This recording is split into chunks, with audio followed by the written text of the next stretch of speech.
جنيه قطع تذكره واروح دبي. انت بتستخبى يا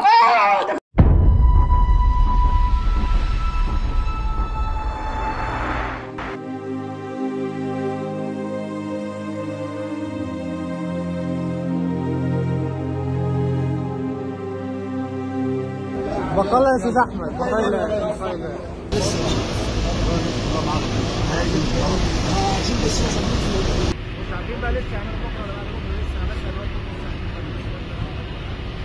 اتفاجئنا كلنا من ساعات بوفاة الفنان المصري محمد نصر بعد صراع مع المرض، واللي أثار خبر وفاته حالة كبيرة من الحزن في الوسط الفني. الفنان محمد نصر اللي كان بيتميز بالطيبة وضخامة الجسم وحسه الكوميدي اللي كان بيضحكنا كلنا، رحل عن عمر ناهز 55 سنة.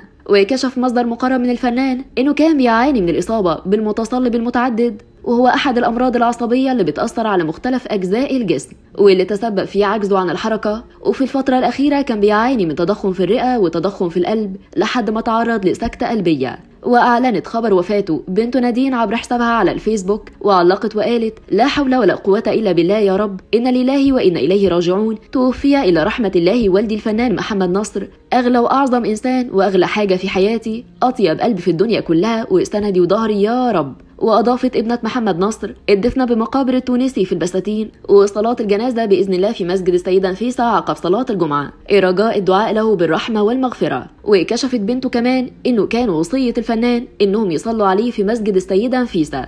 وقالت كمان إنه في السنوات الأخيرة من حياته كان نفسه يمثل، وكان بيجيله شغل كتير لكنه كان بيرفض بسبب مرضه. الفنان محمد نصر شارك في حوالي 65 عمل فني، أبرزهم كان فيلم عندليب الدقي واللي قام فيه بدور خال محمد هنيدي، واتشهر فيه بإفيه: الواد صرف جنيه في الأسبوع يا فوزي. وبعدها طلب منه محمد هنيدي 4000 جنيه عشان يسافر دبي، راح رماه من البلكونة. وكمان شارك في فيلم مطب صناعي مع أحمد حلمي، وفيلم وش إجرام، وغيرهم كتير من الأعمال الفنية.